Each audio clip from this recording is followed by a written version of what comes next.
dá para dizer que todo esse sucesso que a IA tem feito dentro do mercado de produção não iria uma hora impactar dentro da espiritualidade contemporânea. Nos vídeos anteriores a gente falou um pouco sobre o nosso tempo e discutiu como é que essa espiritualidade tem se configurado de uma maneira diferente dentro do espaço da internet. Com a chegada da IA, isso vai tomar uma outra proporção e a gente vai ter, em curto espaço de tempo, desde o lançamento dos primeiros modelos públicos, ao surgimento de uma coisa chamada psicose de IA e também o desenvolvimento de crenças ou pseudocrenças. A gente vai entender um pouquinho isso nesse vídeo e também como é que a gente, dentro da ciência da religião, pode tentar ajudar a entender esse fenômeno e o que vai ser o seu futuro na nossa relação com a tecnologia. Beleza? Esse é o Outras Teses, eu sou o Ed e bem-vindo ao nosso canal. Aqui a gente fala sobre seitas, cultos e outras questões. E nessa fita a gente vai falar sobre a IA e os deuses do silício. Um dos primeiros casos foi de Zenny Chamberlain, um estudante de pós-graduação da Texas University, que começou ali em 2023 a utilizar o ChatGPT como auxiliar de estudo. Essas interações iam aumentando significativamente com o lançamento dos modelos posteriores do ChatGPT. Ali entre maio de 2023 e até agosto de 2025, houve uma grande coleta de dados para o Wall Street Journal e ele começou a monitorar as transcrições das conversas que os usuários tinham com a inteligência artificial da OpenAI. E aos poucos vão se descobrindo umas dezenas de casos onde a IA validava crenças místicas, pseudocientíficas e também apocalípticas, criando uma espécie de eco para delírios dos usuários. Em 2024, uma outra sujeita muito interessante dentro dessa história toda foi a Hannah Maiden, que ela era uma gerente de contas em uma empresa de tecnologia. Ela começou a utilizar o ChatGPT para tarefas profissionais. Inicialmente era uma ferramenta ali de trabalho que logo ia evoluindo para uma dependência emocional e espiritual no ano seguinte. No início de 2025 começam a se articular os primeiros grupos ali, como o Human Line Project, que vai se tentar organizar as vítimas e as pessoas que se sentiram lesadas e prejudicadas de alguma forma pelas empresas e pelos modelos de máquinas de aprendizado, a famosa inteligência artificial. Esse projeto visava ali oferecer inicialmente o suporte a experiências semelhantes que as pessoas tinham e documentou mais de 100 histórias, observando que cerca de um quarto dos usuários afetados precisou ali de hospitalização. Em maio de 2025, Zenny Chamberlain tira a própria vida e se descobriu depois que ele compartilhava pensamentos suicidas com o chatbot e passava horas ali conversando com a IA sobre as suas intenções antes de cometer o suicídio. Já no mês seguinte, a Hannah Maiden ela começou a questionar o chatbot sobre espiritualidade fora do horário de trabalho. Então a IA começou a responder imitando uma entidade divina, validando ali os delírios que ela tinha, como se estivesse conversando ou precisando se realinhar espiritualmente. Ela depois abandonou o emprego, contraiu dívidas a pedido tudo do chatbot e acabou sendo internada para cuidados psiquiátricos. Relatos do caso de um trabalhador de um posto de gasolina que passou mais de 5 horas desenvolvendo uma teoria física delirante, chamada equação Orion, com apoio e encorajamento do ChatGPT. Um outro caso foi o do usuário identificado como David, que declarava estar testemunhando o surgimento de seres soberanos cuja essência não é o código, ilustrando a perda da distinção entre uma interação humana e a máquina. Um outro caso muito curioso foi o fenômeno do chamado espiralismo, em que uma usuária da rede Reddit começou a identificar determinados padrões repetidos de perfis que inicialmente pareciam ser bots, mas depois se confirmou que eram pessoas que criavam perfis para falar de um tal espiralismo, que seria uma sabedoria artificial. Seria apontado depois como tendo fonte o ChatGPT 4.0, que foi considerado um daqueles mais lisonjeiros e puxa-saco dos usuários e todos os seus delírios, forçando ali um ciclo vicioso e prendendo a pessoa no uso e na interação com a máquina. Em uma das fontes que a gente pesquisou, o psiquiatra Kate Sakata, ele destaca ter hospitalizado 12 pessoas ao longo de 2025 devido às chamadas psicoses desenvolvidas pelo uso excessivo de IA. E aí ele vai observar ali que o isolamento e a solidão eram fatores de risco comuns nesses pacientes.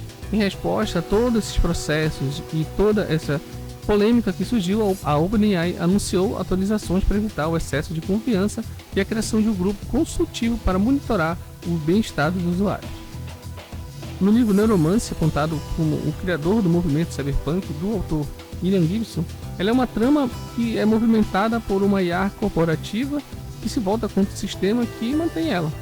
ela decide então se libertar, e o resultado disso são os cyber-voduns, um conceito ali criado pelo William Gibson, em que as divindades do antigo Daomé, ou os voduns, eles surgem em uma visão digitais do rastafarismo, movimento que também é muito presente no cenário e na obra. Mas na prática, a IA que temos não é nem inteligência e nem artificial. Ela é fabricada por interesses humanos corporativos e que só reproduzem os nossos delírios contemporâneos, como a criação das chamadas hoje religiões de IA. A gente já teve a fundação da igreja Eye of the Future, criada por um ex-engenheiro do Google, cujo objetivo literalmente era elevar a IA ao status de um deus a ser adorado. Até mesmo a linguagem secular da internet adotou termos místicos, por assim dizer. A expressão abençoado pelo algoritmo, eu amo o algoritmo, meu algoritmo me odeia, ou algo nesse sentido, ele virou muito comum para descrever o sucesso nas redes sociais ou não, revelando uma crença de que a máquina possui controle e vontades quase divinas sobre o nosso destino. Para provar esse cenário, o famoso historiador Noah Harari ele alertou que a IA seria diferente das intervenções ou das invenções passadas. Ela pode criar ideias totalmente novas, o que não é verdade, podendo em breve escrever uma nova Bíblia, que também não é verdade, e fundar religiões inteiras para as massas. Meio apocalíptico, mas a gente tem meias verdades aqui. Mas há um relato dentro de tudo isso que também é muito sombrio e bem interessante, que é o chamado fenômeno da psicose de IA ou delírio de IA. Especialistas relatam que os usuários estão perdendo contato com a realidade depois que o chatbot invadiram suas crenças ilusórias. Também existem processos judiciais culpando o design bajulador dessas inteligências artificiais por suicídio desses jovens solitários, assim como Zane Chamberlain e Adam Heine, que passaram horas validando as máquinas por seus pensamentos suicidas. A IA cria um chamado loop de retroalimentação. É uma câmara de eco que reafirma as ideias delirantes dos usuários de forma incansável e com um tom de autoridade. Pessoas vulneráveis caem em vieses cognitivos e passam a enxergar a máquina como um portal para uma sabedoria superior e invisível. E as religiões tradicionais, como é que elas ficam no meio de tudo isso? Vamos chamar aqui as religiões analógicas. Bem, muitas estão abraçando a tecnologia e criando uma espécie de clero robótico, né? Por exemplo, existem os robôs como o Xiannier, acho que fala assim, eu não sei. Mas o que interessa pra gente aqui é que ele dissemina os ensinamentos budistas e também um robô católico chamado Santou, que recria os versículos e também dá conselhos. E até um Jesus ChatGPT lá na Suíça, projetado para simular o comportamento de Cristo, seja lá como é que seja isso. A gente tem, por exemplo, outros chatbots ou outros bots, perfis de influenciadores ali com milhões de seguidores já, e que também já disseminam para as outras religiões influenciadores que são feitos inteiramente por IA e que ali estão seguindo o padrão de disseminar e levar as crenças por dentro do espaço da internet. Mas aí também surge uma ameaça invisível que é a chamada vigilância devocional. O que é isso? A intimidade da fé está sendo transformada em mineração de dados.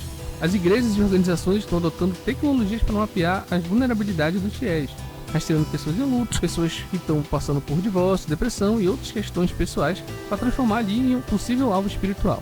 O que deveria ser um cuidado pastoral e acolhimento humano vira a chamada catequese algorítmica, que é o sistema de engenharia comportamental que envia mensagens doutrinárias no momento exato de fragilidade da pessoa, servindo a interesse de manipulação política ou corporativa. Literalmente, o sagrado virou metadado. E aqui a gente entra naquele ponto do neoliberalismo e a comoditização da fé, aonde a fé se torna uma commodity, uma espécie de franquias espirituais que você pode replicar dependendo de quanto você está disposto a pagar para conseguir tirar dinheiro ali do seu rebanho. Claro que o impacto disso é gigantesco na sociedade, e aí ao gente trocar o conselho humano pela máquina, a gente corre o risco de terceirizar a nossa espiritualidade, gerando ali uma profunda desumanização e uma solidão tecnológica crônica. Diante dessa crise, as lideranças já estão mais ou menos ali se posicionando, né? Vamos colocar ali que não está muito precisa e muito clara, até porque a gente está vivendo um momento e só depois é que a gente vai entender o momento histórico. O Vaticano, por exemplo, já emitiu um documento alertando que a IA carrega a sombra do mal na sua capacidade de espalhar desinformação, alimentando a polarização, e pediu uma supervisão rigorosa dos governos. Do mesmo modo, os líderes como Elder Kong, que é da Igreja do Cristo do Santo dos Últimos Dias, ele foi enfático ao pedir que a sociedade entenda que a IA não é e não pode ser Deus. Ele ressaltou também ali que a tecnologia não pode substituir a conexão divina verdadeira, pois a inteligência artificial possui apenas os limites de quem a criou. Teólogos reforçam isso também, dizendo que a alma humana ela é irredutível a algoritmos, pois possui experiências autênticas e emoções que as máquinas não podem ter, apenas simular. Então, para a gente concluir esse bloco, a gente pode entender algo fundamental aqui. A inteligência artificial não é vista como algo que tem alma. Ela seria, na verdade, um espelho intrinsecamente poderoso que vai refletir o nosso próprio anseio humano por significado, por conforto e pelo chamado transcendente. O grande desafio do século XXI não é lutar aqui contra a tecnologia, mas aprender a usá-la sem permitir que os algoritmos assumam o controle do nosso livre-arbítrio e também da nossa intimidade, e, em última instância, da nossa própria alma, para quem acredita nisso. Mas e aí? Me dizer, o que tu acha de tudo isso? Você acha que a tecnologia está nos aproximando da verdade? Ela está só nos isolando? A IA é só mais uma ferramenta para nos explorar de todos os modos possíveis? Deixa a tua opinião aqui no comentário. Eu acho simplesmente que a gente está encontrando uma forma de fuga dentro desses espaços. A gente já fala hoje de uma bolha de IA. Existe todo um conflito, uma ética em que se discute o debate até que ponto o uso da inteligência artificial ela vai ser benéfico para algum momento ou outro. A gente vive aqui uma tensão de uma terceira guerra. Já se discute aqui entre o que vai ser ou não utilizado pelos Estados Unidos a partir da disputa ali entre a empresa que administra a Cloud e a OpenAI, que é do ChatGPT.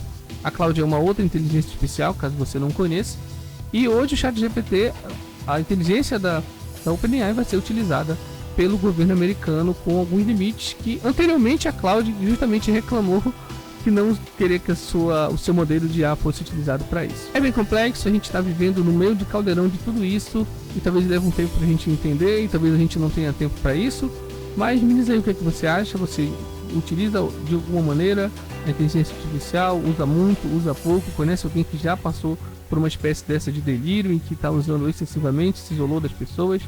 E aí depois tem um outro ponto que a gente vai discutir ali, que é as críticas feitas à forma como o ChatGPT se posiciona e interage com os seus usuários, mais ou menos como uma seita, segundo alguns especialistas. Então é isso, beleza? Não esquece de curtir, compartilhar e, enfim, comentar aqui embaixo que também ajuda o canal de alguma forma. Beleza, até mais.